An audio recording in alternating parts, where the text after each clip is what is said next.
So what do you say in a bumper? Like, you're listening, like, this is for people who don't know what show they're listening to? Yeah. Well, I guess we have to explain who we are and also what you're listening to.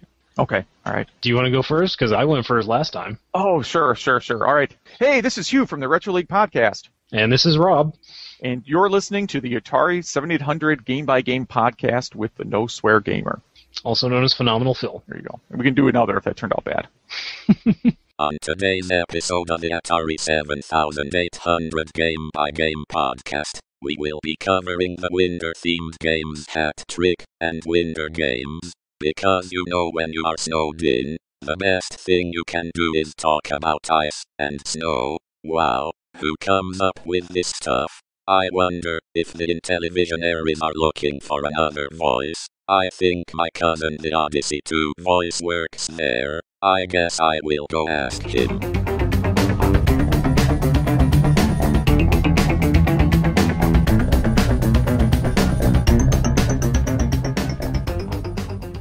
Welcome everyone to episode 3 of the Atari 7800 Game by Game podcast. My name is Phil and I'm your host. First of all, I want to apologize. This episode is coming out about a week late, and that's because something happened. Last week, early in the week, my grandmother passed away. Wasn't totally unexpected. She had been in declining health in recent years, and we kind of been preparing for this emotionally and mentally, I guess you could say. It's something that was expected that would happen eventually. She actually lived quite a bit longer than many thought she would. She actually hung in there for quite a while, but early last week she finally entered her final sleep, if you will. So it was kind of tough, even though we were prepared for it, and even though I believe I will see her again. It was still kind of a tough week to go through. At the end of the week, I went up out of state for her funeral during the weekend. And so that's what I basically did last weekend. I'm really glad I was able to do that. Typically on the weekends is when I get to work on the podcast. The podcast is a little different from the videos I work on because it requires so much audio time. The only time it's really quiet around my house is later at night when all the kids are asleep and my wife goes to bed. And usually the weekend's the best time because I have a little more energy on the weekends rather than right in the middle of a work week. But of course, since last week, my weekend was spent with relatives and at the funeral and traveling. That wasn't going to happen. So I appreciate all the kind words that some of you guys posted for me, and hope you totally understand. One thing is, when I started this podcast, I promised that I would always keep first things first. And that's why I have that little saying at the end of each episode. It's kind of to remind me and for anyone else who needs it. But, you know, games are fun. Really enjoy games, but there are definitely things more important in life. And for me, that includes faith, family, friends, and my job. So my kind of promise to myself was that if any of those were kind of failing, I would have to kind of take a step back, regroup, and focus on those before I focused on the podcast. And I also kind of wanted to say that if you ever notice that one of your favorite podcasts are delayed or something's going on, you know, maybe cut them some slack. A lot of podcasters do it for free. Many of them actually pay out of their pocket. And it's funny how we become kind of creatures of habits and, oh, Tuesday is this certain podcast day or whatever, and are just really excited to get the podcast and get kind of down if we don't hear them. And sometimes we can even get a little upset. And the truth is, you know, they're just regular people like us. They have regular lives. Most of them don't get paid for it. They're doing it on their spare time. Some of them are even paying to do it. And things happen. So I think it's just important to kind of always to remember that and keep that in mind when things happen, and always keep our priorities straight. And yeah, I definitely think that's important. But on to this week's episode. First of all, I got some packages in the mail. Very excited about that. I did a retro junk box for the Retro Junkies Network, which I'm a member of, and I stole this idea completely from the Retro League podcast. So I started this in December, and what I did was I took a large flat rate U.S. Postal Service priority mailbox, filled it to the brim with retro-related stuff that I no longer needed, and sent it on its merry way to various hosts from the Retro Junkies. And it kind of went around, and what would happen is that if you got the box, you open it up, you got to see all the goodies inside, take out whatever you want, as long as you filled it back up and sent it to the next person, and just made a big old circle. It went to, I think it was 9 different stops. And the stop right before me was Paul. Paul is from the Retro Obscura podcast. The Retro Obscura podcast is a cool podcast that covers more the obscure side of video games. So they're more likely to talk about Spelunker than they are to talk about Mario or Sonic. So it's a very kind of interesting podcast. It was started by Dubstep Dad. It ended up becoming a trio of hosts, including Paul and Aaron, and eventually Dub needed to take some time off, which as I said at the beginning of the podcast, I totally appreciate and understand. And right now it's a two-man show with Paul and Aaron. So Paul sent it my way, and he actually surprised me because he didn't send me one retro junk box. He sent me a second large flat rate box along with it, which really kind of blew me out of the water. Now, the first box was the original box. It was really beat up. It'd been in 9 people's houses, but it had some cool decorations on it. And I got some cool stuff out of that. But the second box was just chock full of Atari goodness, especially 7800 goodness. He put in several games, including 2 I needed for my collection, Meltdown and Super Huey, and I believe both of those are brand new, still sealed.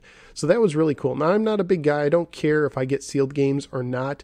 I don't have a lot of space, so it's okay if I have loose copies of games, but I do want to get every game in the U.S. library, and I'm down to, I think, 2. I made some purchases recently, and I haven't tested the games yet, but if they all test out, and there's another one on its way, I only have 2 left to go for the U.S. library. But I digress. So I got those games and some other games as well. He also sent a system, 7800 Pro system, and it really caught me off guard. I wasn't expecting it. And what really caught me off guard, and I don't know if he knew it, was it was one of the early models. It had the expansion port on it. Now, for those of you who don't know, if you have an Atari 7800, the early systems on the side had an opening where you could plug in something. And I theorized that it might have been used for the Laserdisc, maybe for some other items as well. But eventually they blocked it off. Actually, most of the systems have it blocked off. If you look on the side, you might see a little indentation where it may have been, or it's just flat plastic. Most of them you wouldn't know that it was there. But the early models have it. It's kind of interesting because it's totally exposed. There is no cover. It's not like a Sega Genesis where it had like the cover that you'd have to take off if you want to hook up a Sega CD. It's totally open. You can see where it goes in. Actually scares me a little bit because I could imagine, bugs or something getting in there and making a home in there if a 7800 was stored for a long time. But it was very cool. I've never owned one of those before, so definitely cool to have in my collection. Not sure what I'll do with it yet, but right now I'm just enjoying checking it out. Just a cool thing to know that I have one of the first models. And as a matter of fact, I made a video of it, I think episode 104 of the No Swear Gamer, if I'm not mistaken, where I took everything out of the box. And when I was looking at it, I was so excited. I was tripping over my tongue, and I called it the expansion module instead of the expansion port. And I was saying, this is for a laser printer when I meant, the Laserdisc player. So definitely very cool there. And he also sent me Atari Inc. Business is Fun by Marty Goldberg and Kurt Vendel, which I talked about in the last episode. 800-page monster of a book that covers the early years of Atari right before I think Jack buys them. I think basically when Jack buys them, that's when the book ends. I've just cracked like the first 20 or 30 pages. It has lots of cool pictures in it, and they're kind of spread out, and that's really neat. And it's kind of spaced, kind of funny, I think. Like there's a lot of spaces in between paragraphs. So even though it's 800 pages, I expect it to be a quicker read than I expect, but it's going to take me some time to get through it. But definitely looking forward to that. Got another package, and this one really blew me away from as well, from edladden.com. Ed from Edladden, worked with him, and he made me a custom controller, arcade stick. I mean, I think it's called the All Supreme 4.8. I'm sorry, Ed, if I get the name wrong, I'll correct it if I did. But this is a monster of a controller. Really big, homemade, well-made. And what it is if you order one, you can decide what color the joystick ball is and what color the buttons are. And what it is, it's a single player joystick, but it has 2 buttons on either side. So a total of 4 buttons. So you can play either left-handed or right-handed style. And what's very interesting to me is that some games actually played left-handed style, even though I'm right-handed. It's just kind of weird how that worked out. I've used both of them. Works amazing on the 7800. Works amazing with 2600 games. It is now my go-to controller without a shadow of a doubt. Costs quite a bit of coin, but my goodness, is this quite the controller. So the style I got is for the joystick ball, I wanted black. And for the buttons, I went orange. I kind of went with the Europad look, the European model pad. They had the orange buttons, and I really like how it looks. It looks really great. He calls it a Halloween edition. I'm not a big Halloween guy. I just like that Europad look, I guess. And from what I understand, a lot of people will do 2 color buttons. So, the left button will be one color, the right will be another, so you can tell them apart. But I'm just as happy as I can be with mine. I think it's just right. Another cool feature of this controller, it comes like in a wood box, and it has this metal kind of top to it. I put pictures of it on my Facebook page, which you can totally check out to get a better idea of it. But if you flip it up, and there's no latch, it's easy to flip. It's just held down by a magnet, I believe. So it holds steady when you're playing, but if you want to open it, it opens very easy. You can kind of see the inner guts of it, if you will. And there's a little dial. And what you can do is you can switch this from an 8-way joystick to a 4-way joystick. And I haven't really had a lot of time to try a lot of games that are 4-way. You're talking like your maze games like Miss Pac-Man, or a game we'll be covering real soon like Dig Dug. But so far, I am absolutely digging it. But that's not all he sent. He also sent me the Seagull adapter and an extension cord. Now, the extension cord, I think, is self-explanatory. It's just so you can have a longer cord between your controller and the system. That's all it is just a longer cord. So if you're looking for something that allows you to have like a longer reach from the system, that's a good way to go. But the Seagull adapter, I think, is something that every Atari 7800 owner should own, especially if you like Sega Genesis controllers. Here's what it does. Now, if you didn't know, you can use a Sega Genesis controller in your Atari systems, either 2600 or 7800. And I think it's the B button. I'm not sure. I can't remember off the top of my head. But one of the buttons on the Sega Genesis controller will work. So you can use Sega Genesis controllers with games. And it works great with all the 2600 library and with some of the 7800 library that uses single buttons. But as we know, a lot of the library uses double buttons. And what do you do in that case? You can't use a controller. Actually, I think I tried using a single button controller with some games and they wouldn't even boot up. I don't know if it's just my system or what. But what the Seagull adapter does is it allows you to use 2 buttons. I think the B and C button, if I'm not mistaken, for the left and right. And my goodness, does it make a huge difference. I got into something called the High Score, I think it's the club. Yeah, High Score Club at Atari Age. Now, AtariAge.com, cool site. In their forums, they do something called High Score Clubs for just about every retro system they cover. I think it started on the 2600, but there's one for like the 5200, and I think there's one for the Intellivision, and of course the 7800. And this month they're doing Kung Fu Master as their game. And basically what you do is you just try and get the high score of all the people there, and they keep track of it. They do seasons, and at the end of the season, they crown champions, and you get points based on how well you do in your ranking. So even if you're not the top person, you still can get a good amount of points. So I decided to try it out for Kung Fu Master, and it made a huge difference. For me, using the Sega Genesis 6-button controller on Kung Fu Master was the way to go. And it really, I think, helped me, even though I am not good at that game. For some odd reason, right now I'm currently at the top of the standings, but there's still a few days to go. And I did this with Pole Position 2 when they were doing that, and I was at the top for a little bit, but then someone came out and totally blew me out of the water at the end. I think it's like eBay, where you think you're winning an auction for $10, and then all of a sudden at the last, 5 minutes, the price goes up to $50 and you're like, whoa. And that's kind of, I think, what happens is some of the big guns come out at the end. But definitely fun to play the high score club challenges. But yeah, it makes a huge difference using a Sega Genesis controller. I think the cost is something like $25. Now, there's a coupon code. It's FERG, as in Ferg from the Atari 2600 Game by Game podcast. So that's FERG. I think it's all caps. It might not matter. You will get 10% off your order at edladin.com. That's like, EDLADDIN.com, I believe. I think I have links on Facebook as well, but edladin.com, kind of like Aladdin, but Edladin. But check out his site, his cool stuff. He has other cool joysticks as well, including a dual stick arcade style stick, which is supposed to be just perfect for a game like Robotron. But that Seagull adapter is really cool. I love Sega Genesis controllers. The 6-button might be my favorite controller of all time, and to be able to use that on the Atari 7800 blows away the Pro Line controller and blows away the Europad style controller, well, at least in my opinion. Now, basically what I think is basically for around the price of the Europad, you probably can get the Ed Ladd Siegel adapter, and maybe a cheap Sega Genesis controller, because those Europads on eBay go for about $40. I think Best Electronics sells them cheaper, but you have to pay shipping for those as well. So definitely look into that. That's edladden.com. Ed, thank you. I will give you more input, guys, on these controllers as I have more time. I definitely need to dig into it more, but so far, really cool stuff, and totally dig it. If you have the money, you might want to seriously consider getting it, just some high quality arcade sticks.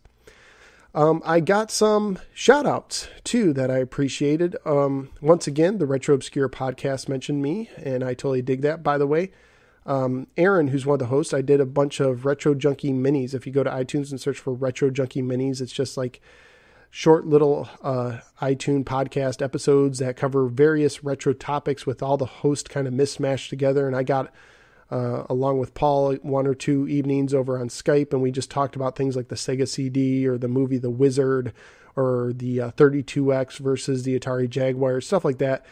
You can check those out. But yeah, I got a shout out from them. Also got a shout out from Paul of the Intellivisionaires podcast. Well, actually, let me correct myself. Paul actually contacted me on Facebook to let me know that he gave me a shout out. So in his latest episode, I want to say it's 17 is the latest episode. And so I did get a chance to listen to the episode. The Intellivisionaires it's been around for a little over a year, I believe. It covers the Intellivision. It's a once a month podcast.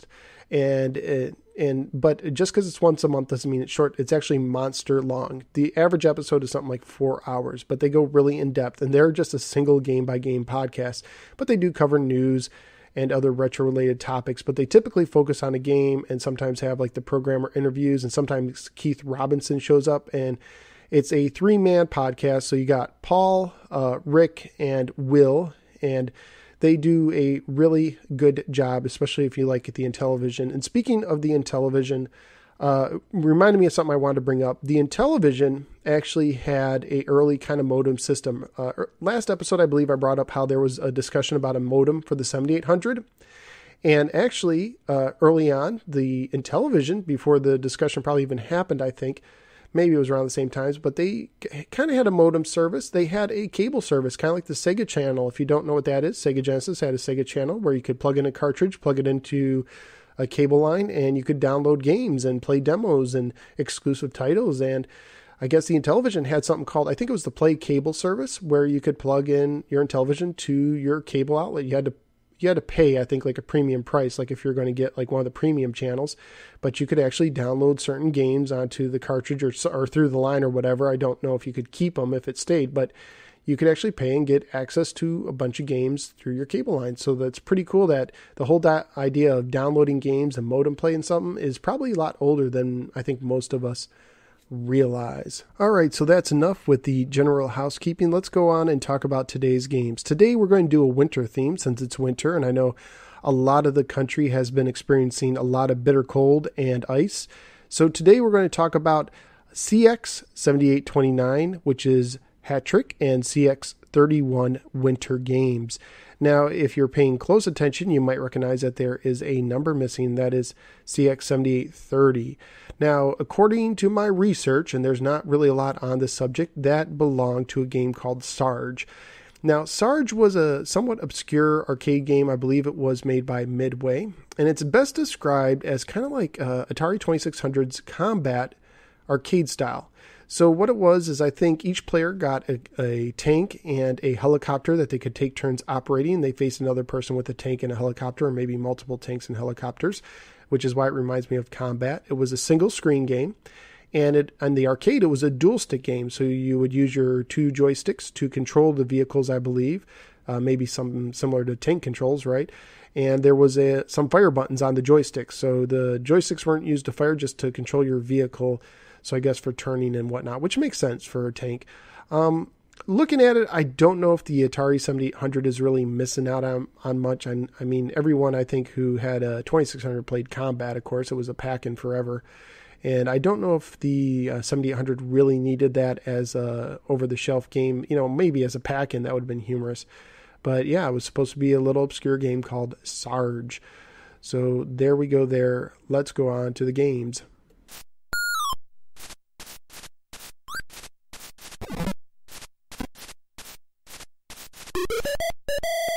Hat Trick was based on an arcade game released by Bally Sente in 1984.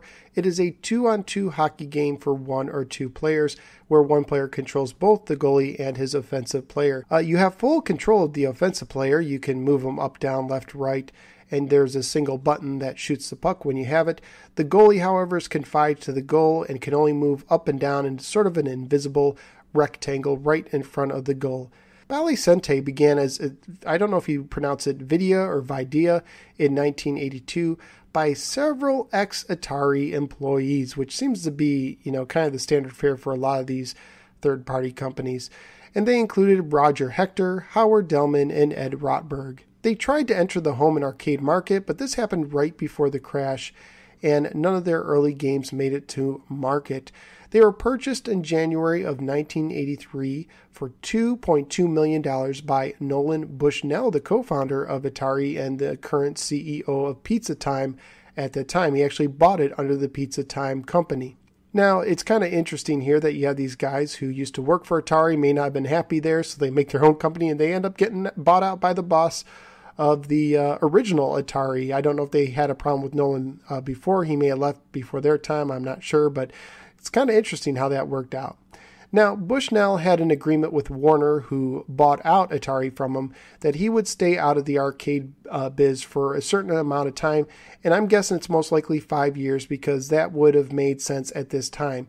And he wanted to re-enter the video game business, so I'm guessing because the agreement was coming to an end, this was the time to do that.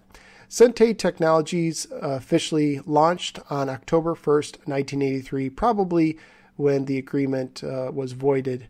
By the way, the name Sente comes from the game Go that Nolan Bushnell was very fond of, and it means to have an initiative. And Atari was also inspired by that game Go. So kind of interesting there. Now, at this time, Pizza Time was suffering. Now, this is the Chuck E. Cheese Pizza Time, by the way. And less than 5 months later, they filed for bankruptcy. So Sente was sold to Bally Manufacturing for $3.9 million. So at least Nolan made a little profit there. I don't know how that worked out with the bankruptcy. It may just went to creditors. So, oh well. Bally began in the 30s. They were basically a business that focused on pinball and slot machines when they first began. Later, they would get into the casino business. You may have heard of Bally's Casino. They'd also get into the fitness business, if you ever heard of Bally's Total Fitness. They even owned some Six Flag parks for a while, and they eventually bought Midway Entertainment. But by the late 90s to the early 2000s, all these were basically sold off, and Bally, as we know it, basically ceased to exist. Sente didn't last long, but it did introduce some interesting ideas to the arcade market, including the ability to convert arcade games by swapping out cartridges, or basically they're just PCB boards with finger holes in them so you could take them out easily. They made 21 games from 1984 to 1987, most of them at the beginning in the early 84, 85. Hat Trick was by far the most popular. Some more notable titles include Snake Pit and several games based on the Trivial Pursuit brand. In 1988, Bally Sente was absorbed into Bally Midway, and of course later on Midway would get sold out. Hat Trick also appeared on various computers, including the Commodore 64 and DOS, and it was brought out by Capcom, of all people. Now, there was also a Team Hat Trick prototype sequel game that was never released, but it was going to be a 4-player unit. And looking at one picture I found, it basically looked like a raised cocktail table where everyone still stood up, but the game itself kind of came up to around your belly button, so it wasn't full size, and you could see the people on the other side. Now, the Atari 7800 version was released in 1987, and according to AtariProtos.com, Jack Sandberg for iBid Inc. was the program for it, and this would be the only game that I could find credited to Jack. Now let's look at the box art. If you look at the front of the box art, it has a yellow triangle that says Super Game Cartridge. Now there's been some debate among Atari fans exactly what that means. Some people say it means that it was a computer game originally that's come to the 7800. Other people think that it is a larger size game, so they used more memory for these games.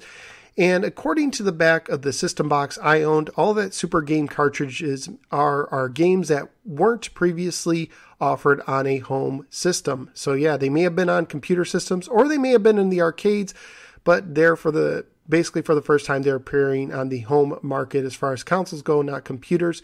So that's all it's supposed to mean. It has nothing to do with the memory size. And this game, of course, was an arcade game first, not a computer game, even though it did show up on the computers. But I believe some other games that were labeled Super Game cartridges never showed up on computers, or at least not first. So there you go. Super Game cartridge. It's kind of like saying blast processing. It's just a fancy schmancy way of saying exclusive, I guess, or making its home console premiere. It really doesn't mean much, to be honest with you. But let's look at the artwork on the cover here. We got Hat Trick in kind of a red, white, and blue flavor. And it says by Balicente in smaller black lettering. And you have these two guys. One's wearing a kind of a like Green Bay Packers kind of color jersey. He's got mostly yellow with green pants. And there's another guy. He has an Atari logo in blue on across his jersey there with a mix of red and white and a little bit of blue. So I guess he's more American than the other guy. I don't know. Both these guys, I don't know if this is like the style of artwork, if it's like, I don't know, oil painting or charcoal drawing or what, but these guys look absolutely filthy. They look like they both could really take a bath.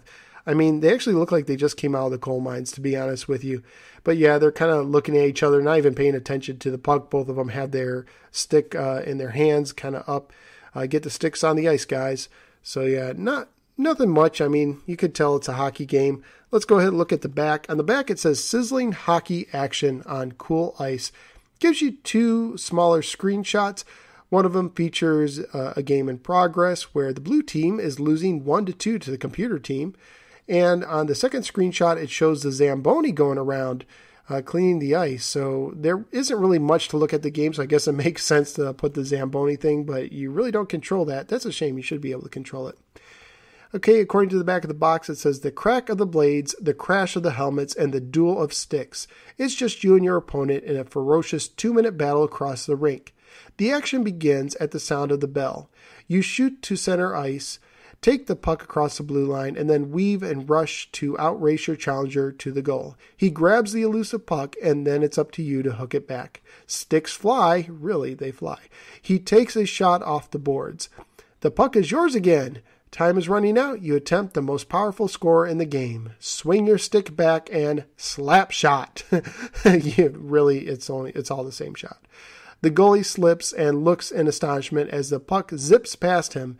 It's your third goal. You scored a hat trick, which I'll stop right here and say when you score a hat trick in this game, absolutely nothing different happens, which I think is a shame because it's called hat trick, but it doesn't end the game. There's no hats on the ice. There's nothing special at all. I think it would have been cool if they did something special when you scored 3 goals. It also says it's for 1 or 2 players with 2 skill levels, and it's for use with the Atari 7800 series system with the ProLine controller. Now the manual is just a simple 4-page folded manual. Uses your standard black, white, and a little bit of a reddish pinkish color on there. The cover is just a copy of the cover of the box. When you open it up, it says in a pink box, hit the ice. And according to the game's description, what a night for a hockey game. After weeks of intensive training on the ice, you're finally at the face-off, waiting for the starting whistle. As the puck slides across a smooth, icy surface, you take it at center ice, managing to break over the blue line to your opponent's right. Whoosh! What reflexes, what speed. Already I'll tell you that the instruction manual is like 10 times better than the back of the box. The spray of the ice on your face momentarily blinds you, but you continue to skate furiously, weaving toward the opposing goal. You can feel your challenger's hot breath on the back of your neck as the distance between you grows smaller and smaller. But before he can manage to steal the puck, you swing your stick and whack! It's a slap shot. The point is yours. Get 3 goals in a game and it's a hat trick, which means absolutely nothing. I added that last part. For playing the game, the manual says the game takes place on an ice hockey rink. Well, thank you for enlightening me. As in real hockey game, you want to score more goals than your opponent does. Once again, very enlightening. To do so, you'll grab the puck or steal it away from your opponent, skate until you see an opening, and then, using your stick, hit the puck past the goalie into your opponent's goal. On the defense, your goalie must block your opponent's attempts to hit the puck into your goal. You control both your player and goalie with the joystick handle. Move the joystick handle up, down, right, or left to move your player. As your player skates up and down, your goalie moves in the same direction, but more quickly. Each game lasts 2 minutes. At the start of the game, you and your opponent face off inside a large yellow circle in the middle of the rink. At the sound of the serve whistle, the puck slides onto the ice from either the top or the bottom of the rink. To steal the puck, maneuver your player until his stick touches the puck. To hit the puck into the goal, press either joystick fire button. The puck is hit in the direction the joystick handle is facing. After either player scores a point, the goal whistle sounds and all action freezes. See, hockey freezes. Then the serve whistle will sound and you'll face off once again with a new puck. Under playing tips, it says don't forget your goalie. If your opponent nears your goal, move the joystick handle up or down so your goalie can block the puck. If you bump into your opponent, you'll bounce off each other. However, if your sticks get locked together, you can break the lock by moving past each other. Whenever you let go of the joysticks, you'll automatically face the opposing goal. That way, you won't accidentally push the puck into your goal and give your opponent a free point. Scoring. The scoreboard is at the top of the screen. The clock counts down from the serve whistle. You'll win points each time you successfully hit the puck through the opposing goal. The scoreboard also displays the number of saves when a goalie blocks a puck, but saves don't earn you points. Whoever has the highest number of points at the end of 2 minutes wins the game. If the game is tied at the end of 2 minutes, the game goes into overtime, giving you another 20 seconds of gameplay. If the tie is broken during overtime, the game ends with one side declared the winner. So it is a sudden death overtime. As soon as you score, that is the end of the game. It also tells you that you can select from a 1 or 2 player game, and there's 2 levels you could choose, either novice or expert. There is no normal in this game, which is kind of interesting. You're either a beginner or you're an expert. There is no in between, but as I found playing the game, actually you pick up on the game rather quickly, so that's kind of accurate. Okay, so that's the manual. Let's talk about graphics. When you power up the game, you get a simple kind of screen at the beginning, a menu screen. And when you look at the game, if you just looked at a screenshot of the game, it is comparable to the arcade game.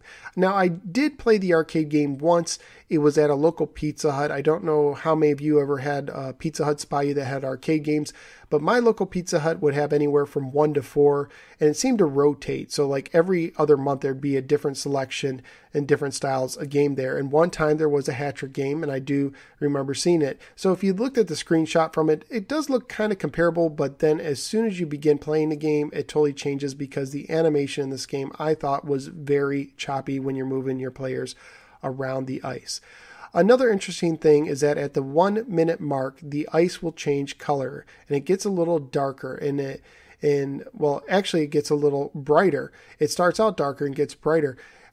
In the arcade version, this makes more sense because in the arcade version, when the guys are skating around the ice, you can see the trail of their skates and like the ice shavings coming up. So of course ice shavings are whiter, but in this game it looks like it's actually getting cleaner when you hit the 1 minute mark because there is no ice trails of your ice skates. And when it switches over, kind of, if you're paying attention to it, you're like, whoa, did it just get cleaner? And another interesting thing is when you finish the game, the Zamboni will come out and will clean the ice. But when it cleans the ice, it makes it look darker. So to me, it kind of makes it look like it's looking dirtier. Now, I did enjoy the Zamboni a little bit. I mean, who doesn't like a Zamboni? I really wish you could have controlled it. That would have been a neat feature, but that's probably asking too much. I actually think the Zamboni looks more like a Mad Max vehicle, like an apocalyptic vehicle, than it does a Zamboni, but I guess it's okay. It's a nice little touch. I also thought that the little siren spinning around by the goalie when you make a goal was a nice little touch, but overall, there really isn't much when it comes to the graphics of this game. Musically speaking, you have a little ditty that plays at the beginning. I don't know if it was just my system or this game, but it seemed to be very loud. I had to turn down my TV quite a bit when that came and played.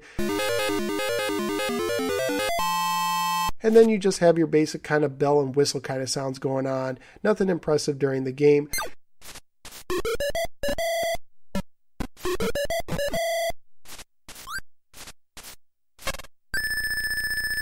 And at the end of the game, when the Zamboni comes out to clean the ice, what does it play? Of course, it plays Turkey in the Straw.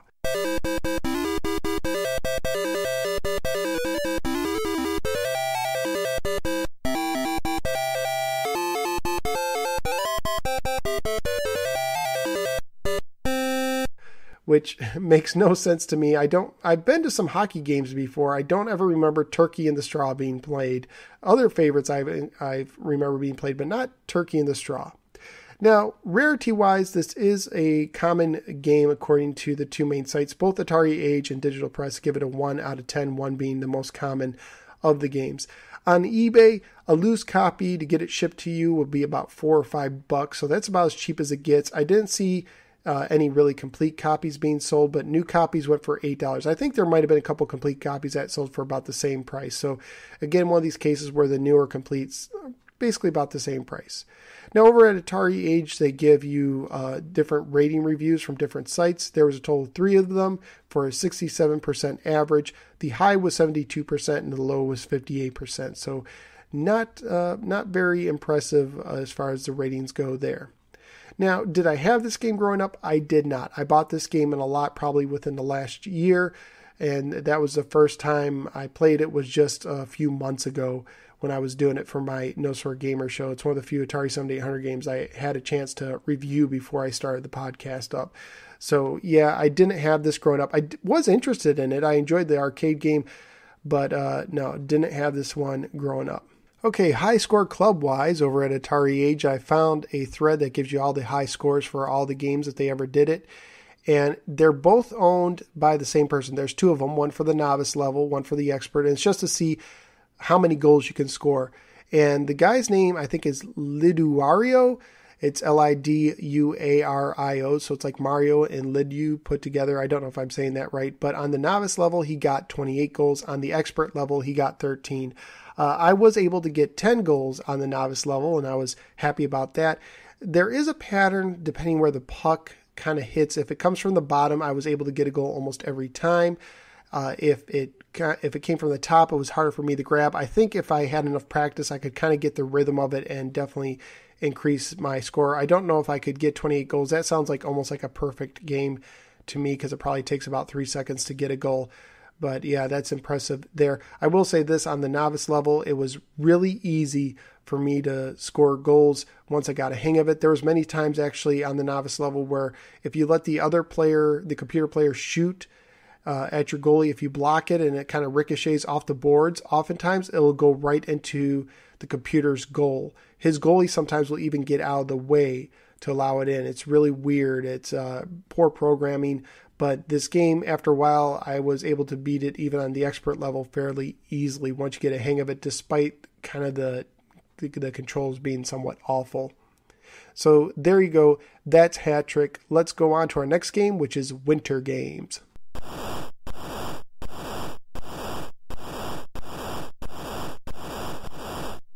Winter Games was originally brought out by Epyx for the Commodore 64 computer. Now, Epyx was founded in 1978 by Jim Connolly and John Freeman as Automated Simulations.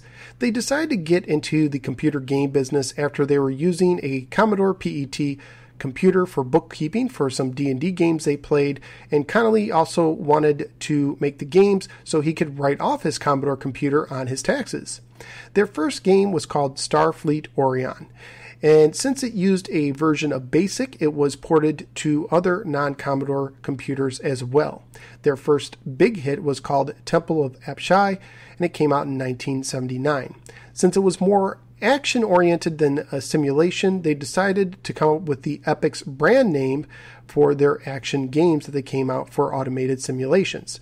In 1983, Automated Simulations officially changed their name to Epyx, and they had a string of huge hits, including Impossible Mission, Summer Games, Winter Games, and California Games. They also made games based on popular licenses like Hot Wheels, Barbie, and Yo Joe, G.I. Joe. They also came up with some other non-program equipment, including the Fast Load cartridge, which enabled the Commodore 64 to load games quicker, and the Epyx 500XJ joystick that was used in many home computers and for the Atari 2600. It was a red joystick that had more of a shape that was more friendly to your hand.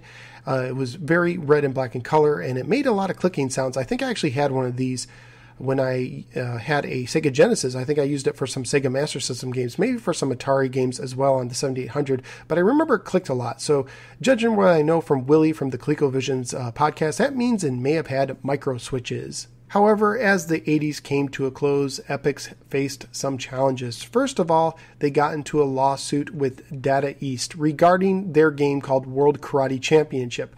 Data East sued them because they had an arcade game named Karate Champ, and they basically said that Epix ripped them off. Originally, their Data East was awarded the decision, but later Epix had it appealed, and it was reversed, stating that the games were different enough that people could know the difference. But as you know, I'm sure this cost Epix a lot of money. In 1989, because of all their problems, they actually had to file for Chapter 11 bankruptcy protection and ceased making computer games, focusing more on the home console market. Now, as part of this, I think I read somewhere that they owed Atari a lot of money, so they signed over a lot of games, publishing rights to them, and also a little handheld video game system that they were developing starting in 1986 called the Handy, which eventually became the Atari Lynx. So if you ever seen an Atari Lynx, it basically started out as an Epix thing, and it makes a lot of sense because some of the early titles, like the original Packing game, California Games, that was an Epix title, and even Electro Cop was very similar to Impossible Mission. It was almost like a 3D version of Impossible Mission, even though there was definitely some differences between those two games. So they focused on the home console market, but as they came out of bankruptcy, they only had 8 employees left, and in 1993 they decided just to sell off the rest of their company and all of its assets. The last recorded known owner of their assets was called System 3, who purchased the rights to their games in 2006. However, I don't know if they still have those rights or not. It's kind of in limbo as far as I'm concerned. Winter Games first originated on the Commodore 64 in 1985 and had 7 events. It had hot dog aerials, biathlon, figure skating, ski jumping, speed skating, free skating, and bobsled, and it was a huge seller for the Commodore 64, and it also got ported to other computers that may have had variations in their events.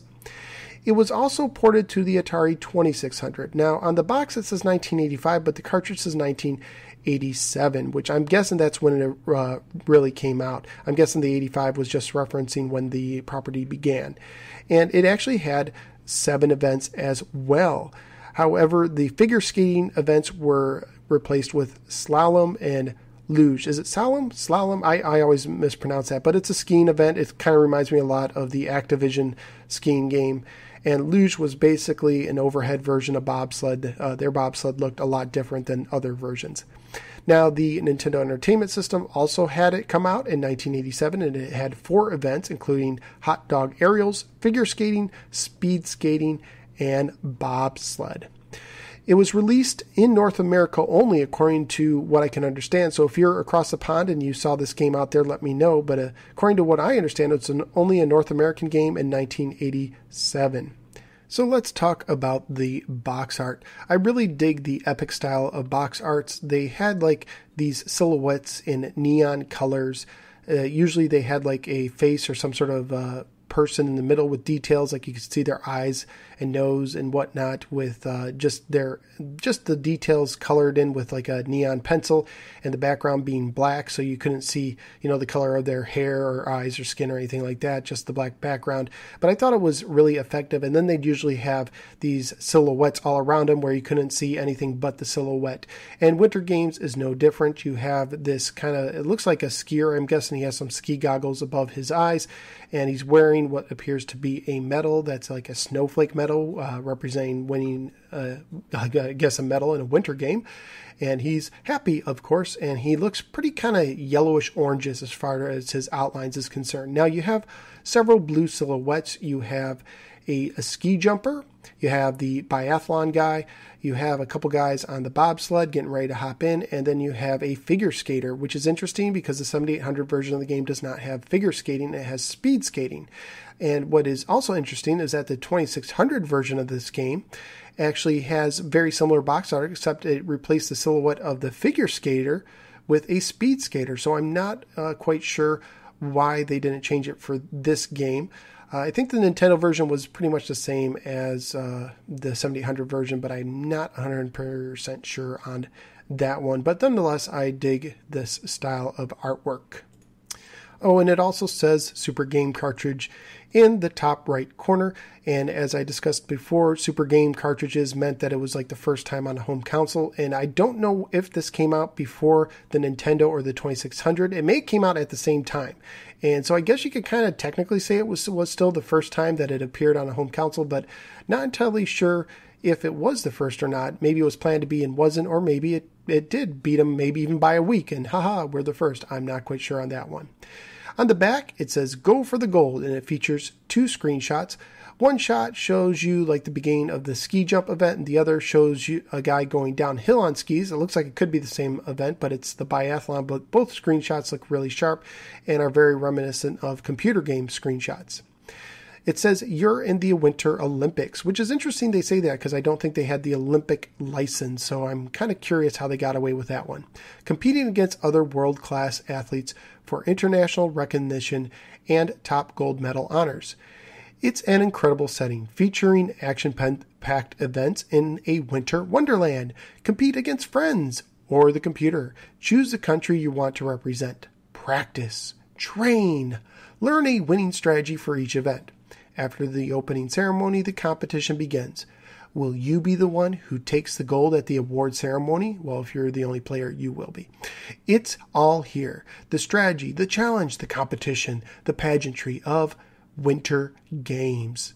And it says 4 winter events: bobsled, ski jump, speed skating, and biathlon. Opening and award ceremonies.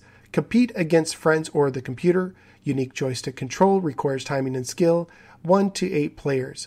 Once you mastered the Winter Games, continue your quest for the gold with Atari Summer Games. So a nice tie-in there.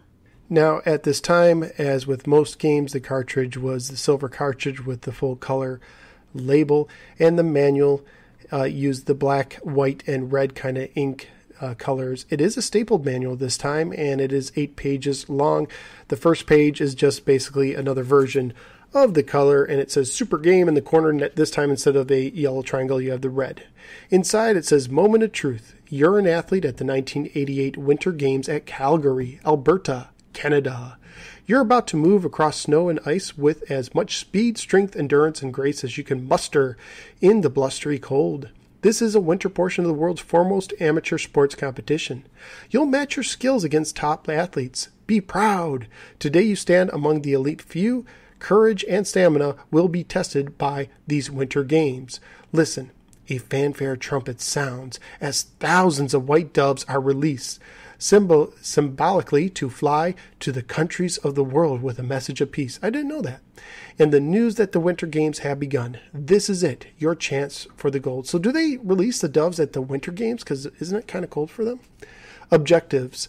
Winter Games challenges your competitive skills with a series of athletic contests for 1 to 8 players.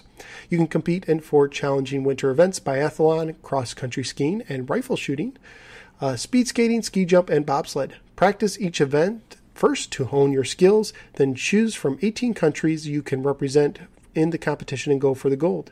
Winter Games provides judges keep scores and awards medals to the winners. The gold for first, silver for second, and bronze for third place. And the fourth place has to buy pizza for the other people. Get ready to give it your best and remember the motto of the ancient Greek athletes: Citius, Altilius, Fortius, faster, higher, stronger. For opening ceremony, it says a spectacular opening ceremony welcomes you to Winter Games. An athlete bearing a flaming torch mounts the steps to light the sacred fire that burns night and day throughout the Winter Games. White doves are released over the stadium, symbolizing peace on earth. Let the games begin. How to play. Once the opening ceremony concludes, a menu screen offers you a choice of 6 options. To make a selection, use your joystick or select key to move the cursor to your choice, then press the fire or reset buttons. Option 1, compete in all the events. You can compete in all 4 events in this order: biathlon, speed skating, ski jump, and bobsled. The computer keeps running tally of all the medals awarded to each player. To enter your name, use the joystick and press the fire button, and then choose end, and then you select your country, and then you repeat this for each additional player. Now, there's also options where you can compete in some events or one event or just practice an event. And you can also select the number of joysticks. So you can actually, since you can do up to 8 players, you could just share the joystick each time, passing it around. And you can also repeat the opening ceremony if you are so inclined. It says for the award ceremony after the event, the names, countries, and the scores of all competitions are listed in the order they are placed. The name of the gold medal winner appears at the top of the screen. And this is a little bit misleading because there's not really a ceremony. If my memory serves me correct, it just is kind of like a little menu that tells you how you did. There is no ceremony like the opening ceremony. And it says if you want to restart Winter Games at any time, press the reset button and you'll go back to the main menu. All right, so here are the 4 games and how you control them. Biathlon. Race over a cross-country track on skis with a .22 caliber rifle slung over your shoulder. I really like how they use their words with these. It really is written well, I think. You have only a few cartridges to fire at the required targets, so study your sights and develop an eagle eye before you fire away.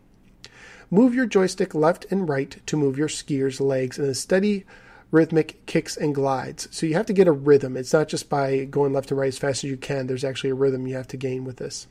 On level ground, keep up a steady pace by moving your joystick back and forth. For uphill terrain, move your joystick faster to increase speed. Downhill stretches go fastest if you use a double pull technique. Pull the joystick down when your skier's hands are in front to get the maximum push down the slope. So yeah, you push down and he kind of uses both of his ski poles to push off at the same time. Shooting. You are issued 5 cartridges to shoot at 5 targets, and every miss is a 5-second penalty. The gun must be loaded and the shell ejected after each shot. Pull the joystick back to open the gun chamber. Push the joystick forward to load the shell, then press the fire button to shoot. Repeat for the next shot. The skier's heart rate affects your accuracy, so cool down and take careful aim before you fire. The winner or high score is the skier with the fastest total time. So yeah, when you shoot, it actually shows your heart rate, and there's this little kind of crosshair that starts at the top, goes to the bottom. Once it gets to the bottom, it goes back up to the top and starts again. So it keeps going over the targets, and if your heart rate is up, it'll go faster, and if you let your heart rate slow down, it'll slow down, making it easier to hit. So a little risk reward there that is very cool. And I'll say this too, the sound effect of opening and emptying your gun chamber and reloading is actually kind of cool. I thought that was a neat thing. Let's move on to speed skating. Speed skaters can move at 30 miles per hour, much faster than athletic track runners. In fact, speed skating champions are the fastest self-propelled human beings on level Earth. In speed skating, 2 racers skate side by side in separate lanes as fast as they can go.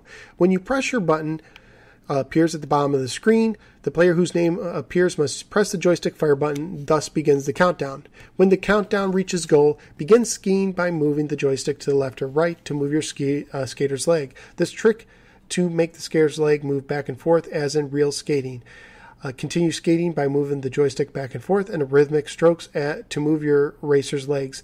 Build your natural skating rhythm faster to get up to speed and go for it. So yeah, this again, it's not about just going right and left as quick as you can, but by getting a rhythm that you slowly build up.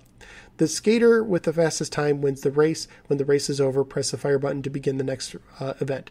And one thing I'll add here is when you do the skiing portion, you do race against another player, but it's always the computer. So even if you're playing a 2-player game, you will never race against each other. It will always be against a computer opponent, and it really doesn't matter how the computer opponent does. So kind of interesting that they don't allow you to race against a human competitor. But nonetheless, let's go on to the ski jump. Every gust of wind chills your body as you look down from the top of the jump tower to the runway far below. The judges and spectators look like insects from this height. Go! Your coiled body lurches forward and suddenly you're in another world. Man, whoever wrote this manual did a really good job. At least I think so. You crouch down low in a tucked position to accumulate as much speed as possible. At the takeoff, you leap out, push up, and lean forward over the edge of your skis to reduce wind resistance and increase the length of your jump. Press the fire button to begin your approach. When you reach the takeoff point, press the fire button again. In the air, watch the upper right-hand corner of the screen for faults. Correct faults quickly to get maximum style points. So there's like this little stick figure in a square, and this is the guy you look at. If your knees are bent, move the joystick up to correct. If you're too far forward, press left. Too far back, move the joystick right. And if your skis get crossed, press down. If you don't correct your faults in time, your ski jumper's wild antics will cause wind resistance, and lose style points. Ski jump scores are based on distance and form. Distance is based on the timing of your takeoff and the aerodynamics of your jumper in the air. Style, you get more points if you recover quickly from faults and don't fall. Score. Your maximum is tallied by multiplying your distance times 3 plus style points. A respectable ski jump score would be a flight of 60 meters and 20 style points for a total of 200 points. Bobsled. Prepare to careen down the track of solid ice while you crouch in a precision-built machine of steel and aluminum. You'll fly around hair-raising turns, then plummet down bumpy straightaways at speeds exceeding 90 miles per hour. Press the fire button to begin the race. Move the joystick left or right to guide your sled. Hints: steer hard. To avoid capsizing at the turns, try to anticipate the pull of the centrifugal force and steer hard in the opposite direction. Watch your speed. The power bar at the bottom of the screen shows how fast you're going. The faster you go, the harder you have to steer to keep plummeting forward towards the finish. Learn the course. An intimate knowledge of the course is important, so you'll learn the best position and take each corner. The winning bobsled score is based on the fastest time through the track. So yeah, the bobsled, basically, when your bobsled goes to one of the sides, you have to just push the opposite way, and you want to try and center it as much as possible. In the back, it tells you that the first Winter Games were held at Chamonix, France. I don't know if I'm probably saying that totally wrong. In 1924.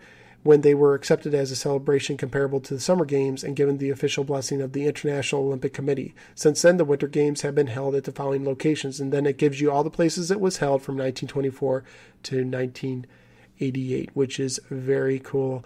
I kind of like that they put a little bit of history in that, even though, as I said, I don't think it's officially sponsored by the Olympics, and I think nowadays if you want to make a game sponsored by the Olympics, you have to pay a fee and license it out. Graphically speaking, I thought it looked very good. It reminds me a lot of a computer game. There is a lot of white in the background, so you're going to see a lot of snow, which is fitting, but I do like some of the houses and some of the touches, the details they put in there. The guy running up, I think, looks pretty good. He's nice and well animated in the opening ceremony. I actually think this game looks a little bit better on the Atari 7800 than it does on the Nintendo Entertainment System. The Nintendo Entertainment System, if this makes sense, looks more like a console game, and this looks more like a computer game. But since this was a computer game, I think it looks better as a computer game, which is what the 7800 does, doing a good job of replicating. Musically speaking, the sound effects are pretty standard. I did like the sound of the gun in the biathlon, the opening and closing of the chambers.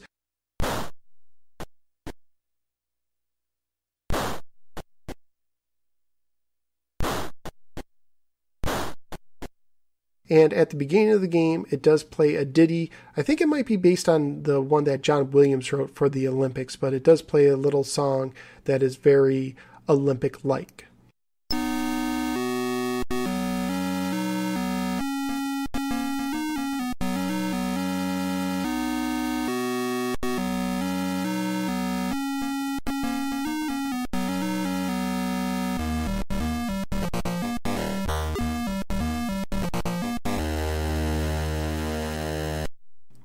Now, in some versions of the game, when you select your country, there's little flag representatives of each country you can pick from. Countries like, USA, Canada, Germany, so on and so forth. They even have an Atari country you can pick from. But in other versions, they played a theme song of that country, a little rendition. In this version, it does not. And I was kind of sad to miss out on that. I was really looking forward to hearing the O Canada theme song. Really dig that song, the Canadian version of their national anthem. I think it's one of the best national anthems out there. Of course, coming behind the United States, right? Because, I'm a U.S. guy. But musically speaking, I enjoy that national anthem, I think, almost more than any other. I also enjoy some of the European anthems as well. So it's sad that you have to miss out on that. Rarity-wise, this is a slightly rare game. Atari Age gives it a 3 out of 10, making it scarce. Digital Press gives it a 2. And it does cost a little bit more than your average 7800 game. Loose games will cost you about $10. Completing box copies games will cost you $15. And new versions went for around $15-20 range. So it kind of, of course it varied from game to game, but that's kind of your average. On Atari Age, It got an average, there was 3 reviews that were given from outside sources for an average of 77%. The high gave it a 92% and the low was a 70%. Now over at Atari Age for the High Score Club, they did actually all 4 events. They did high scores, and a guy by the name of Shadow460 got all 4 of them. For the biathlon, he got a time of 1 minute 51 seconds. For bobsled, 28.92 seconds. For ski jump, he got a score of 186.3, which actually sounds kind of low because I thought the manual said 200 was a good score, but maybe that is very hard to get. I don't remember what I got. I'm sure it wasn't as good as this. And for speed skating, he completed it in 30.4 seconds. Now, did I have this as a kid? I did. This is I think it's the first game we've covered that I actually owned as a kid because I didn't have some of the early titles and I didn't have Hat Trick, but I did have Winter Games. And I remember kind of deciding whether I wanted to buy this or Summer Games. I did not have Summer Games. I went with this because I really dug the kind of the winter artwork. I thought it looked more appealing than the Summer Games artwork. I thought that was a little more bland. And I liked the images of the bobsled. I thought the bobsled images that I saw somewhere looked really good as well. And I was really eager to try it out. So I did have this as a kid, and I did really enjoy this as a kid as well, especially the bobsled and the biathlon. Those were my 2 favorite events as a kid, so I was glad to get it again. I did purchase it again in a big lot off of eBay. So that is our Hat Trick and Winter Games. So what did I think overall of these games? What would I rate it? Well, I like to give a rating on these games. The best rating would be Hall of Fame, and that would mean it's a top 5 game on the system. The second rating is a solid rating, which is, a solid, a really good game that you should definitely play and maybe should own. Then there's kind of the meh rating, which is, it doesn't really excite you. It's not, complete trash, but it just doesn't really do much for you. And then finally is the trash rating. And so how am I going to rate Hat Trick and Winter Games? Well, I'll tell you this, and maybe it's just me, but for Hat Trick, I really didn't have much fun with this one. Outside of trying to get my best score possible, I actually thought that the game was very choppy, very hard to control, very hard to get shots where you wanted them outside of getting like the cheap goals as far as like trying to actually do something competent. I also really wish they would have done something more with like the hat trick. Like if you scored 3 goals, they threw hats on the ice. I thought they could have done more with that. So unfortunately, I'm going to rate this a trash game. It's going to be my first trash game. I'm going to try and come up with 5 trash games, just like Hall of Fame games. I don't know. We'll see. Maybe later on I might bump it up if I find games worse than it. But this is a game that I don't think any Atari 7800 owner needs to own unless you're looking for the complete set. Now, if you're like Willie and you find it very cheaply, absolutely. If it's brand new and it's for $1, go get it. I'll talk more about that later. But as for me, I would probably pass on Hat Trick. And it probably doesn't help that I really like the NHL series on the Sega Genesis. And I recently played, I think it was NHL 95. I have like a handheld version that I reviewed. And after playing that and going to this, it's just like, wow, it's really hard to get back into this game. And also I'll say this too. Ice Hockey by Activision on the 2600, I would definitely rather play than this game. And that's also a 2-on-2 game. And I actually think they did a better job with that. So if it was a direct port of the arcade game, if it wasn't for the choppy animation, I may have enjoyed it a whole lot more. But as it is, personally, I'm giving it the trash rating. Now, as far as Winter Games goes, this to me is a solid game. Now, I really don't care much for the speed skating. The ski jumping is okay. I really like the bobsled. It's very simple, and I also really dig the biathlon. And I'll also say this much. I played the Nintendo Entertainment System version, and I'm not one who's scared to say if the Nintendo made a better version of this game than the 7800, but I really believe that in this case, the 7800 wins out. I'm sure nothing's as good as the original Commodore 64 version. They had 7 events, but the Nintendo version had a version of the freestyle skating, the ice show style skating. They took out biathlon, my favorite event, and they gave you figure skating. And the figure skating was just not very fun at all for me. It was very hard for me to get a hold of, and I'm not a big figure skater. I never was like, ooh, I wish they made a game about figure skating. It could star Brian Boitano or whoever else is a figure skater. Just never was a big figure skating kind of want to play it as a video game kind of fan. So because the 7800 version has the biathlon, and because I think it looks better, this is definitely a case where I'd say that the 7800 version of the game is better than the Nintendo Entertainment System. So there you go. Atari does what Nintendo don't.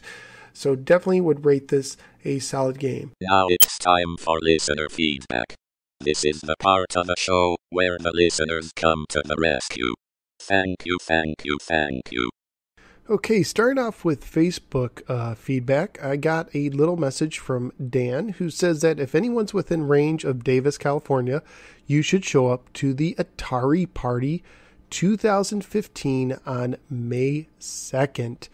So I guess this is a little event that they do where they just have a bunch of different Atari stuff going on, including the 7800 and other systems as well. So if you're anywhere in Davis, California, go ahead and Google up Atari Party 2015. And I almost forgot, I want to talk about Atarian Magazine really quick, so I'm just going to shoehorn it in right here. These two games, Hat Trick and Winter Games, did show up in the Atarian Magazine. For those of you who don't know, magazine came out in 1989 and only lasted 3 issues. But in the first issue, there was a letter to the editor. Now, before I read this letter, I just want to say that sometimes I'm a little leery of first issues and their letters to the editors and their rankings, because I wonder how they get the letters and the rankings if it's the first issue. If anyone knows, let me know. But I remember I was over at a friend's house and they had a large collection of Weekly World News magazines, which was like this tabloid that was totally ridiculous. It was famous for having Bat Boy on the cover and other just alien kind of stories, stuff like that. And it was a black and white National Enquirer type magazine, like a small half newspaper size. And I noticed as we're flipping through them, they had this section where readers would send in their stories, and they'd always include a picture. It was like a driver's license picture. And I should have been tipped off that all the pictures looked like they were taken by the same photographer. But after a while, we realized that they reused the pictures with different names. So the same picture might be for Bob one week and Ryan the next week, and they'd have a totally different story from a totally different area. But you at that point knew that it was all a hoax. Of course, the whole magazine was a hoax. I remember one issue they had a story about green elephants in Africa or something like that, but it was a black and white magazine. So you're looking at this black and white picture of green elephants. So imagine that. Anyway, so they have this letter that says, "Dear Editor," and whoever writes a letter like that. By the way, if you ever want to write an email to me and give me a generic title, that's totally fine with me. It says, "At Christmas, I asked for a Nintendo system, but my parents got me an Atari 7800 instead. I was amazed at how much better the Atari games are than the Nintendo ones, especially Mario Brothers and Winter Games, which are my favorites. Also, the Atari controllers are much easier to use than the tiny Nintendo ones." I will say, no, they're not. I'm an Atari 7800 person, but the Nintendo controller, I think, is much better. "Now all my friends come over to my house to play with the 7800, and this is from someone named Derek in Fort Worth, Texas. And the editor writes, "Thanks for the nice words, Derek. Obviously, we are biased, but we think the Atari systems are better than their competitors, too." Now, a couple things about this letter. Now, I mentioned Winter Games. That's why I brought it up. First of all, at this time, if my memory is correct, if this is 1989, the Nintendo is really hitting on all cylinders. I think games like Zelda, Punch-Out!, Super Mario Brothers, Super Mario Brothers 2, Mega Man 2 were all coming out around this time. So it's kind of hard to compare the systems library, because at that time, for every one 7800 game we got, they probably had 10, and there were some quality titles. I am not afraid to admit that. So it's hard to do that. He did bring up 2 interesting games, Mario Brothers and Winter Games. If you just compare those games side by side with the Nintendo counterparts, you can make a case that they are better than the Nintendo versions. I really enjoyed the 7800 Mario Brothers growing up, and of course I recently played Winter Games on both systems and thinks that the 7800 version is better. So in that regard, you could be correct. I think it is possible that friends came over to friends who had a 7800 because it's unusual. It's obscure, and maybe there's some games that you couldn't play on your Nintendo. So I want to throw this out to you. If you know if you had a 7800 and your friends who had a Nintendo came over to your house to play 7800, let me know. Or maybe you were the guy who had a Nintendo, or the girl who had a Nintendo and went to a friend's house who had a 7800 on purpose. I'd be interested in that too. I only had one neighbor friend who we kind of went to each other's house, and we constantly went to each other's house. It didn't matter. For a while, I had the 7800, he had a 2600, so I had the cool system for a while, but then he got a Nintendo, and I went to his house. But we constantly went to each other's houses and played the game, so it didn't really matter who had what system. It wasn't favored. It was just whose house were we going to. But interesting letter there. That's the only time Winter Games was mentioned. Now, in issue 1, they also did a top 10 for the 2600, 7800, and XC system, and for the 7800, Hat Trick came in ranked at number 10, just behind Centipede at 8 and Donkey Kong Jr. at 9. So I smell something fishy if Hat Trick's going in the top 10. And then in episode 2, Hat Trick shows up in the tips and tricks section. I posted this on Facebook, but it says this. At the face-off, when the puck is released, move your stick in one direction and then the opposite way to confuse your opponent. Always block the puck from your opponent when your opponent is trying to steal the puck from you. Move around in circles to make it more difficult. And that was from Jeremy in Alberta, California. I almost said Alberta, Calgary, Canada, but it's California. It's Alberta. And that trick makes my head spin. Yeah, whatever. So anyways, back on to the Facebook feedback. Now, I put on Facebook both games and I asked what people thought of them. And the only person to respond was Willie from the ColecoVisions podcast. And earlier on, he posted a picture that he found a sealed copy of Hat Trick at a store for $1. And so this is what he has to say. Well, I opened up my sealed Hat Trick I found for $1 at the flea market. Some people don't like it, but I kind of do. I like how you can control your goalie and your player at the same time. I find it quite challenging. Of course, Willie is not so good at playing games anyways, but I do enjoy it. By the way, just a side note, it seems like a lot of us podcasters aren't really good at the games we talk about. I know Ferg sometimes says he's not that good, and I know I'm not that good, but it's just kind of interesting how that works out. I tried to beat your high score this weekend. The highest I could get was 8 goals. Rats. Earlier I posted a screenshot. I scored 10 goals on the novice level. I don't have Winter Games, so I played it in emulation and a USB controller. Of the four games, I like Biathlon the best. Me too. I like how you can time your joystick movements to get your skier up to speed, plus how it changes from going downhill. The part where you shoot the target is quite well done as well. You move the joystick to load the gun and press the fire at the right time to shoot the target. The one I have the most problem with is ski jump. I typically either fall off the end of the ramp or I go careening head over heels down the slope. I give them both a 2 or solid rating. Oh, and instead of having a rating of 4 for trash, you should just say 4 and send it to Phil. So thank you, Willie, for that. Willie is awesome, amazing. I really appreciate everything he says. So now let's go on to the emails. First up, I got an email from Richard who just wants to talk about his general 7800 experience, which is always welcome here. Hey Phil, my 7800 experience is kind of small. That's okay. It was basically used to play 2600 games, I think, because I only had 8 games for the 7800. They were Basketball, which is really interesting because that was a late release and I never even saw that at store shelves. Choplifter, Karateka. My brother played that game more than I did, crappy controllers. Or controls, he says. Yeah, the controls are pretty bad in that game. We'll talk about that later. Mario Brothers. Pole Position 2. Duh, it came with the system. He wrote that, not me. Robotron 2084. Tomcat, the F-14 flight simulator. And Touchdown Football. Ick. I'll rip that one a new one when it comes up. I believe my parents bought this for me for Christmas in 1987. That's probably a good guess.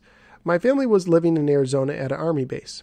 In the summer of 1988, my dad retired from the military and moved to Sacramento, where my grandmother lived. Most of my 7800 experience is in Sacramento, getting the few 7800 games there at KB at Sunrise Mall. After my dad got a job at Lockheed in 1990, we moved to Cupertino, home of Atari. Wow, if it's a home, I should know how to say that. Cupertino. I thought their home was Sunnyvale, California. The last game I got for the 7800 was Basketball. I was allowed to buy one game for it, and I was torn between Basketball and Ninja Golf. I chose Basketball. I played with the 7800 when I rekindled my 2600 interest until the system died. I bought a 2600 on eBay and never played my 7800 games again, unfortunately. The 7800 and the games are somewhere in my garage, except one. Basketball is in my sock drawer, and I'm adding a pic of it, and he sent me a pic. And I don't know if you guys have this problem, but a lot of the 7800 games, near part of the labels, especially more towards the bottom, there's like, they're not on anything solid. There's like holes that they go over. So a lot of the labels, the holes get punctured, and this one did, and I've seen lots of games like that. Look forward to hearing the rest of the series. I'll give my opinions on the games I owned when they come up. So glad to hear from you, Richard. Please let me know more of your opinions, and it'll be interesting. I wish you could play Ninja Golf and tell me if you made the right choice or not. I like Ninja Golf, but I never played basketball, so I do have a copy of that now, and I look forward to getting to that. Also got a couple messages from Ed from edladden.com. And by the way, I checked, I was right. His website's spelled EDLADDIN.com. And the controller, I accidentally said the name of my controller wrong. It's technically called the Supreme 78 All Play 4-8. And the 4-8 is for the 4-way or 8-way joystick. And the Seagull is actually technically called the Seagull 78. So apologies there to Ed from edladden.com. Go check out his site. So hopefully I made up for it there. He says, congratulations on the latest episode. I've been looking at my 7800 game list, and that's 35 carts, for the last half an hour, thinking about which ones are candidates for the 5 Hall of Fame slots, and I'm really stuck. Well, actually, I'm kind of happy because I guess it's like a pet peeve of mine when people say, this game is the best game ever for the system, and they pick like 20 titles, like every game all of a sudden becomes like a Hall of Fame game. So I really am glad that you are giving it some serious thought, actually. As this moment, I've got 4 that are rock solid. The 7800 titles I reach for the most often, which is a good way to do it. Which games would you play the most? But then there are 4 more games that I've rotated through my number 5 position, where I'll play the heck out of a game for a couple weeks and switch to the next one. These games are like 1.5s, super solid games that are ready to act as a Hall of Fame alternate in case a Hall of Famer is out sick. Nice touch there. For me, Centipede is truly a Hall of Fame game thanks to the brilliant fun of co-op play. This is a game where my bride and I can start playing together, and the next thing you know, we will both be in a magical video game zone where your focus softens and your hands run on autopilot through wave after wave of play. Without saying a word, we'll move fluidly from working our corners independently, going shoulder to shoulder to demolish a new centipede as it pours down the chute of mushrooms. I also love that the co-op version, we work from the same pool of players, so even after your last man is killed, your teammate can pull you back in the game by passing the 12,000 point threshold, which I don't know if I mentioned that, but yeah, if you earn an extra life in the co-op mode, your other person could use that life, which is a cool feature. By the way, are we supposed to be elves in this game or pixies?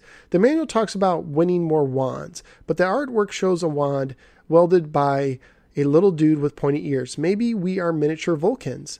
You know what? I'm going to clarify that.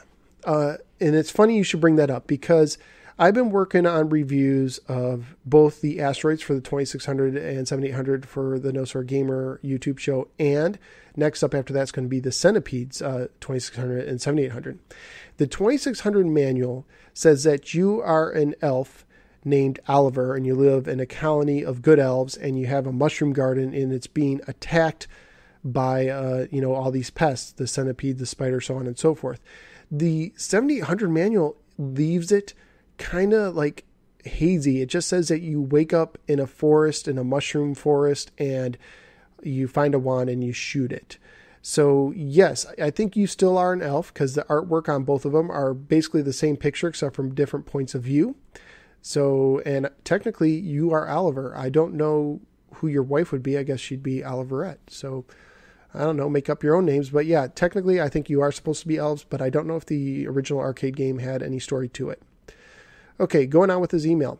I put Asteroids on the next tier, the Hall of Fame alternates, a 1.5. It's definitely a top-notch port of the Vector Classic, and I actually prefer the gameplay with a joystick and separate buttons for firing and hyperspace as compared with the all-button control on the coin-op versions of both Asteroids and Asteroids Deluxe.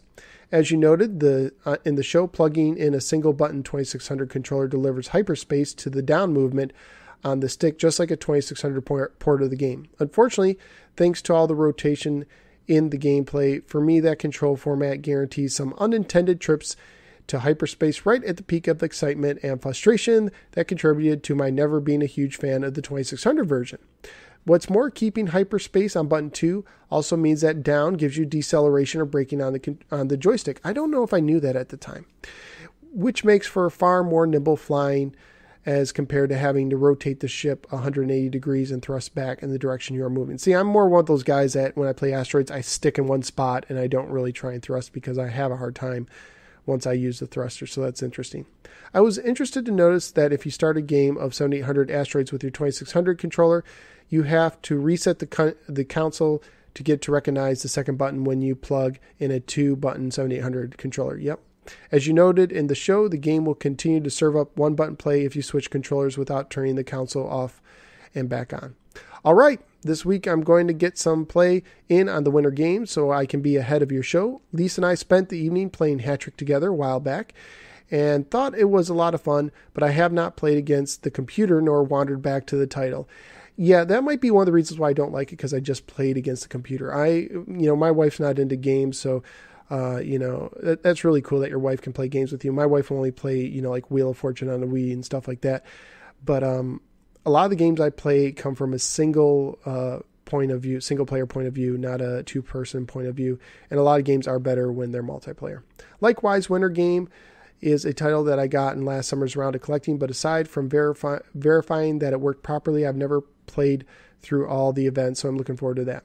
A few weeks ago, we played our way through Activision's Decathlon for the 2600, and that was a lot of fun, though we could not believe how grueling the 1500-meter race turned out to be. I ended up getting a big blister after 3.5 minutes of waggling the stick back and forth. Pretty amazing to get sports-related injury playing a 2600 game. You definitely need to share that with Ferg when he gets to that one. But that was not the only email he sent me, so let me go to the other one. Here we go. Over the weekend, we actually played Winter Games and Hat-Trick, so I can offer up the following part 2 on those games. Hat-Trick. The bride and I played several matches of head-to-head Hat-Trick as round 1 of our evening of winter sports. We found Hat-Trick to be as much fun as the first time we tried it. I'm embarrassed to say that she beat me every time, though by the end I had narrowed the margin to just 1 or 2 points losses. While I was none too skilled in the execution, I appreciated the challenge of moving effectively on the ice to intercept the puck or the other player, as well as shooting on the fly. Definitely need more practice, but this is a game to which we will gladly return for more head-to-head action. So, all right, more power to you. The following day, I tried the novice one-player mode to see what kind of score I could put down. I had better luck winning against the computer, but only because the hardware's goalie would sometimes stand by and let the puck fly right in. That he will. After a while, I was able to run up a score as high as 15-2 by ruthlessly capitalizing on the weakness of catching the puck on the drop, skating straight forward, and shooting straight into the open goal. But in a proper game, the best I could achieve was a 6-4 win. And I think you can almost, if you just catch it, you don't even have to go that far. You can just shoot it right in. We thought Hat-Trick was definitely a solid game in 2-player mode, a little less interesting in 1-player mode, but that might be fixed by turning up the difficulty above novice. Well, maybe you'll find that I didn't. Winter Games. This was also a lot of fun. Thankfully, this game had come with an instruction book, so between that and the practice round of each of the 4 events, we started these games ready to compete. I thought the events were sufficiently unique from one another to be interesting, especially with the shift from a side view to a first-person perspective for the bobsled. I like that in the 2-foot events, the speed was acquired by building up a rhythm, not just wide-open stick wobbling as in Decathlon or the grandfather of all these games, track and field. I did think the speed skating would have been more fun if we could have truly raced head-to-head rather than taking turns, but perhaps it was not feasible to truly split the screen in that era. Another question I have about Winter Games has to do with the background graphics, which were nicely detailed but rarely utilized more than a few colors at a time. Why is that? Supposedly the 7800 had a palette of 256 colors, right? Yes, it does have a palette of it, but they only use, I think it is, off the top of my head, I think it's only 25 at a time. So I don't know if they just use several shades of white for the snow or or shades of green or brown for the things, or if they're just trying to copy what the Commodore 64 looked like. I don't know. In the end, I was once again bested by the bride, who won all the events except the long jump, where I took the gold with spectacular form and distance. It was a whole lot of fun. So this is definitely a game we would play again. I'm calling Winter Games a solid title for the 7800, and I agree. Finally, one more bit of very low quality trivia about asteroids. Take a look at the attached photo of Ferg's brand new All Play Supreme 78. Ooh, Ferg's getting a new controller. Shown here in the Ed Ladin test facility, also known as his house, I'm guessing. On screen is revealed that Asteroids is the game we use to test all the Ed Ladin controllers and adapters. It's a game that will immediately reveal correct responses in all 4 joysticks directions and on both fire buttons. And in co-op mode, we can simultaneously test both joysticks and all 4 buttons on the Super Twin 78. So there you have it. Asteroids is also the perfect controller test game. All right, take care, Phil, and have a safe trip. Best wishes, Ed. And that was right before I took my journey to go to my grandmother's funeral. And he also had some other kind words to say about that. So totally appreciate that all around, Ed. Thank you for that. And on a future episode, I might have another game that makes a good joystick tester, but I'll save that for another time. All right, guys, it's time for our audio submissions. Hey, kids, you know what time it is? It's time for your favorite segment. That's right, guys. It's time for Shinto Says. Let's see what Shinto has to say today. My brother carried Hat Trick up to the counter at KB Toy Store in the mall, and the guy behind the counter said, "So what is a Hat Trick anyway?" My brother replied, "If I tell you, will I get the game for free?" The answer was no, of course. I don't know if he knew what a hat trick was. I certainly didn't. We weren't hockey fans at this point by any stretch of the imagination, but here he was, buying the game with his own money. MacGyver was a hockey fan, wasn't he? So, since we were fans of MacGyver, maybe that made us hockey fans by association. At any rate, it was a new Atari 7800 game, and you can't go wrong with that. We played Hat Trick quite a bit, and I'm pretty sure that he won almost all the matches. By almost all, I mean I might have eked out 1 or 2 glorious wins. As the younger brother, I sometimes think it was my job to lose at Atari games. The old high score sheet shows that his best score against the computer was 18-0 on the novice skill level on March 30th, 1990. So I guess I at least did better than that, otherwise it would have been recorded. So one day we were playing video games with a neighbor who wanted to see how Hat Trick stacked up to his favorite NES game called Blades of Steel. He was not impressed. I haven't played Blades of Steel, but from what I've seen, there's not really any comparison. I'm going to give Hat Trick a rating of meh. I enjoyed it at the time, but I'm pretty sure it's been 25 years since I last plugged it into my Atari 7800. It did teach me what a Zamboni is and what it's used for, so I will give it that. The Zamboni sequence between periods was pretty cool, and it gave you a moment to uncramp your hands before getting back in the game. Now, Winter Games is a different story. We got it for Christmas, really enjoyed it, and I still pick it up from time to time. Most recently, it was last year, I was showing my daughter the bobsled and ski jump. Those are always my 2 favorite events when the game was new. Speed skating was okay on occasion, but slogging through the scenery and the biathlon was grueling, and we seldom did that event. Only when running all 4 courses did we do the biathlon and pretty much speed skating as well. But we spent a ridiculous amount of time competing for fractional improvements in both bobsled and ski jump. I love the box art for Winter Games, the colored outline art that Epix used in those days. Impossible Mission is another 7800 game with the same style, I believe. And both of those reminded me of the artwork for Temple of Apshai. It's a big-time favorite computer game of ours. My brother has all the high scores for Winter Games in our old high score sheet, and here are the top ones. Bobsled, 27.99 seconds on August 3rd, 1988. Speed Skating, 27.0 seconds on January 30th, 1989. Biathlon, 1 minute 59 seconds on January 20th, 1989. And Ski Jump, 69.9 meters for a total score of 227.4 on June 5th, 1989. I'm going to have to give Winter Games a rating of solid. It's still a fun game to play, and the graphics are quite good. Not much in the way of sound, but when you're competing against someone, it tends to get pretty noisy anyway. Also, as I noticed last year playing the game with my daughter, I still totally have that bobsled run memorized. That is awesome, Shinto. I think you did about as good a job as anyone could do, especially with the Hat Trick review. By the way, your brother would have broken the Atari age records for bobsled, speed skating, and the ski jump. Only the biathlon would he have not beat, and I guess that makes sense that you said that you guys weren't too much into the biathlon, which is interesting. But I think when it comes to winter games, I think just about everyone says bobsled is their favorite event, and it's so easy to pick up. But yeah, trying to get those fractions of the second is something else. I like how you brought up the Epix box art, and when you were talking about it, it reminded me of being in Toys R Us and looking at computer games, and I think they had a version of G.I. Joe, and just like salivating over the idea of playing a G.I. Joe game really intrigued me. I don't think at the time I knew that there was a 2600 version, and if I did, it probably would have disappointed me. But just the idea of seeing that, black background with the neon colored G.I. Joes was really, really cool to me. Actually, I think that would be a pretty cool poster if someone made that. And yeah, MacGyver. Yep, hockey fan, and really, I'm a big MacGyver fan too. Got the whole collection on DVD. My wife and I have it on our to-do list. We've seen a bunch of the first season episodes. We got into some other series in the meantime, and we were kind of going around watching different TV shows. We watched the whole Teenage Mutant Ninja Turtles, the original cartoon. I think the Turtle Flake guys would be proud of that. And we've seen some other shows as well, but MacGyver's on our list. Now that we completed the A-Team and working our way through some other 80s shows, we will get there. I think right now we're on Dukes of Hazzard. So there you go.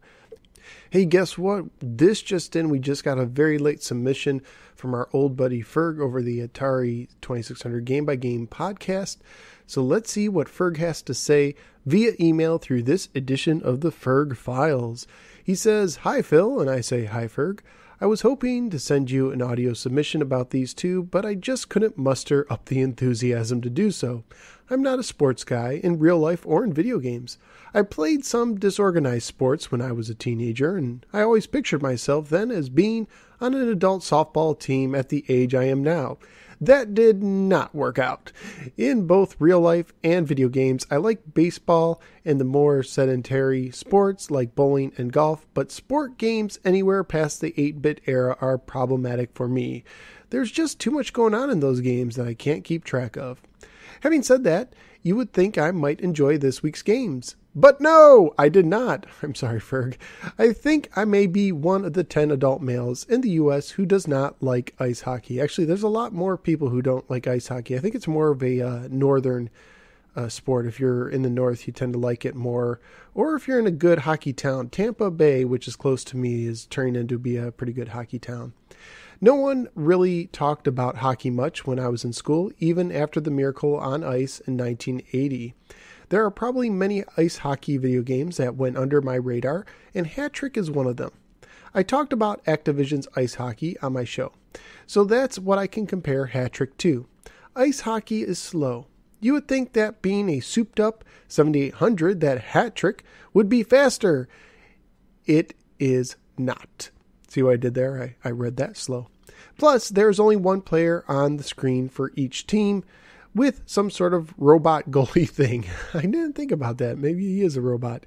Activision at least had 2 players, if not a proper goalie. The Activision players also look more like human players.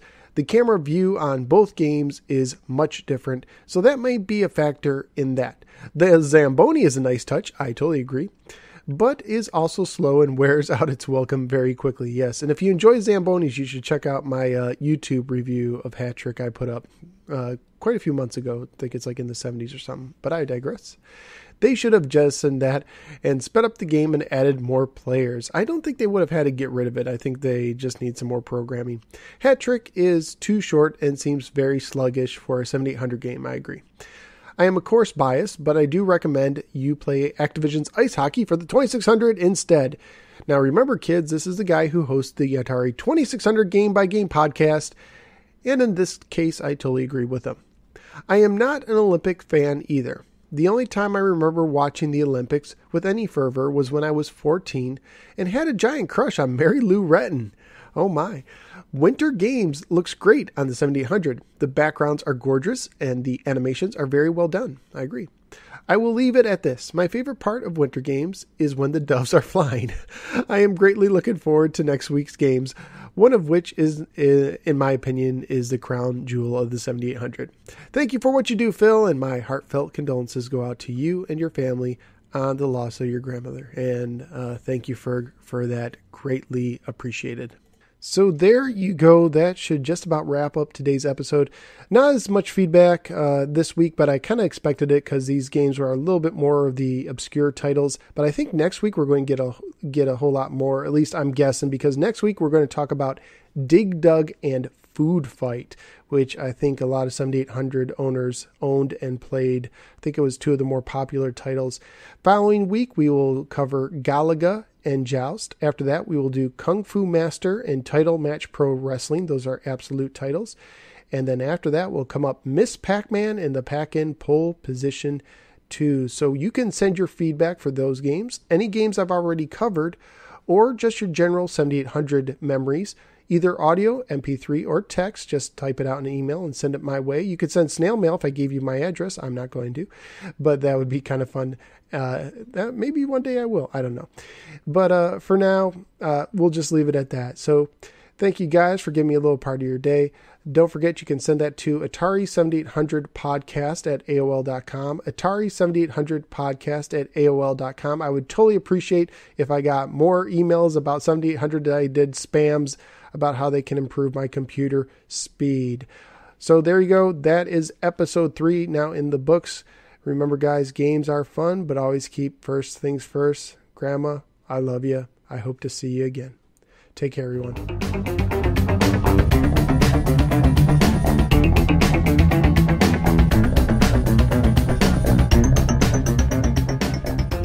You have been listening to the Atari 7800 Game by Game podcast. But you already knew that, didn't you? The Atari 7800 Game by Game podcast is part of the Retro Junkies network. Blah blah blah, copyright 2015 blah blah blah. I really need to find a better job. I wonder if Ferg is hiring. We can do another if that turned out bad.